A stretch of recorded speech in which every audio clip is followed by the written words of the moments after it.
Now to the presidential transition. House Democrats are upset with FBI Director James Comey over his refusal to say whether they're investigating possible links between Donald Trump's campaign and Russia.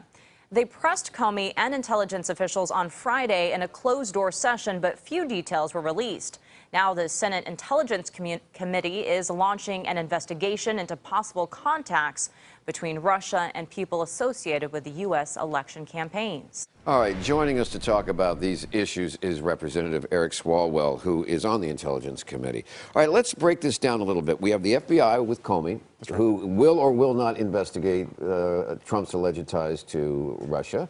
And we have Brennan on the CIA, who may or may not have had some hand in releasing salacious reports about Trump in Moscow. What do you see as the future of these two guys?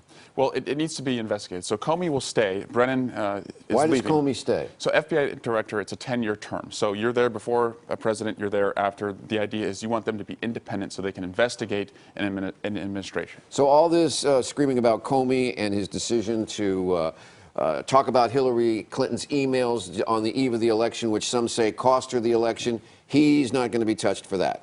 That's the past. I'm focused on the future, and I think most Democrats are, and that is this. A public report said Russia influenced our elections. They sought to help Donald Trump, and most importantly, they seek to do it again. I think, considering that Donald Trump won't show us anything about his taxes or his finances, and he speaks in such favorable ways about Putin and wanting to roll back sanctions and wanting to get us out of NATO, there's a lot of questions there about any collaboration between the Trump team, the president-elect, and Russia. Which brings us to the CIA, whose job supposedly is to monitor foreign relations and spying in the United States. So why isn't the CIA doing this? Well, I don't think this, well, the CIA is not supposed to spy on Americans. And so there's no allegations I'm aware of that the CIA was spying on Donald Trump. Now, I will just speak generally. If in their incidental collection internationally, they came across something about Donald Trump, it's their job to turn that over to the FBI. And that, is separate from Congress. That's their role. I am just saying there are enough questions that we are going to depend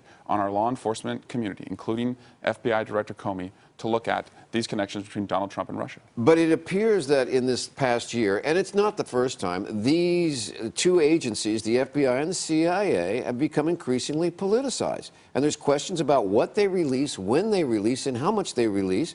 And some of it appears, both sides have said, is done to give the other side a political advantage. Intelligence cannot be politicized. The intelligence is meant to protect our troops. It's force protection. It's to keep us safe at home from terrorism. And it's also to inform decision makers in Congress and the president on foreign policy. That's a wonderful theory, and I agree with it. But even to the days of weapons of mass destruction, the question was, were we getting the right intelligence, or were we getting intelligence that was being fed to the media and to Congress to lead them in a direction that the president wanted? And I think President-elect Trump would like us to focus on the fact that they were wrong on the WMDs to kind of deflect all of the attention and the evidence. If you just look at the evidence, Russia influenced our democracy. Russia preferred Donald Trump.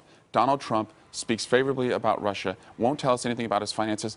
There are a lot of things to investigate, and he has taken the oath with a cloud of questions. Who is going to investigate it? The FBI. So we're going to have the FBI investigate the president. That's their job. They should not care who's in the Oval Office. They should just follow the evidence. So do you think the FBI should investigate Yes. Trump? You're calling for an investigation. I am saying there are enough questions raised between President-elect and Russia and what Russia has done that we would want to clear him if he was innocent. Final thing, because we're playing devil's advocate here. Do you want the FBI to investigate Hillary Clinton's emails more? That's the past. That's the past. Well, for some people, it's still the present. Yeah, and it's a precedent. We need to have faith that our commander-in-chief did not collaborate with the foreign government. If Hillary Clinton were president, would you want the FBI to investigate her emails? If there was evidence suggesting what we have and know about Donald Trump, yes. Okay, as long as we stay consistent. Final thing, healthcare rally this afternoon. I'll be there. Are you guys is Congress really going to set up a cliff? Right now, the Republicans have moved us toward repealing, and they have no plan. That hurts patients, and that's going to raise the cost of health care for all of us. All right. Well, thank you for joining us now.